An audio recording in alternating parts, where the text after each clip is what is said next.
મહત્વના સમાચાર સામે આવી રહ્યા છે સાબરકાંઠાથી। બીજેડ ગ્રુપ દ્વારા રોકાણકારો પાસે રોકાણ કરાવી કૌભાંડ મામલો। પ્રાંતિજ તાલુકાના પ્લાચર સ્થાનિક વ્યક્તિ પોલીસ સ્ટેશન ખાતે ફરિયાદ નોંધાવવા પહોંચ્યા।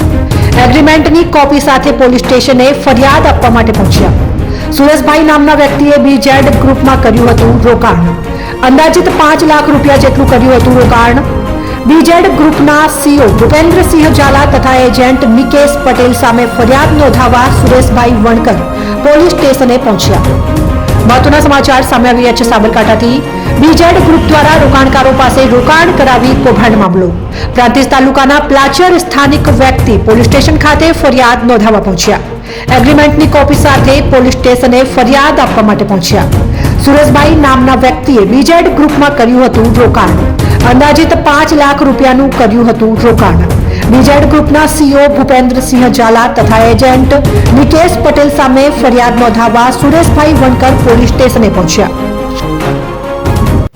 શું કહેશો આપ બીજેડ સામે ફરિયાદ નોંધાવવા છો? કેટલા રૂપિયાની ફરિયાદ, કયા એજન્ટ દ્વારા પૈસા રોકવામાં આવ્યા છે આપના દ્વારા? મેં પ્રાંતિજ ઓફિસ દ્વારા પૈસા રોકેલા। એ ઓફિસ દ્વારા જે પૈસા રોક્યા એના જુદા જુદા એ લોકો એગ્રીમેન્ટ કરી આપતા હતા। મારી પાસે એગ્રીમેન્ટની કોપી છે। એ પ્રાંતિજ પોલીસ હું ફરિયાદ લખાવી છે FIR, ત્યારે માગશે તો પુરાવા સ્વરૂપે હું રજૂ કરીશ। એજન્ટ રોકવામાં એજન્ટ કઈ લોભાવી જાહેરાતો આપવામાં આવી હતી? એજન્ટ નિકેશભાઈ પટેલ હતા કચ્છપુર વાળા। એમને લોભામણી જાહેરાતો આપી કે તમે આ રીતના રોકાણ કરશો, તમે તમારા નીચે આટલા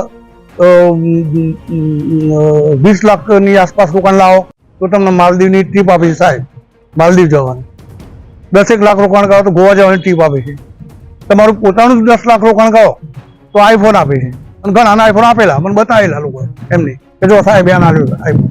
આજે તમે એક ફરિયાદ નોંધાવવા કોના સામે નોંધાવો? એજન્ટ અને બંને સામે? ના, એજન્ટ વત્તા ભૂપેન્દ્રસિંહ ઝાલા બંનેના વિરુદ્ધ। આપ તો કોઈ જીત આપવામાં આવી હતી એટલે બધું ઇન્વેસ્ટ કરવામાં આવ્યું? ના, કોઈ આપવામાં નહીં। શું નામ આપનું?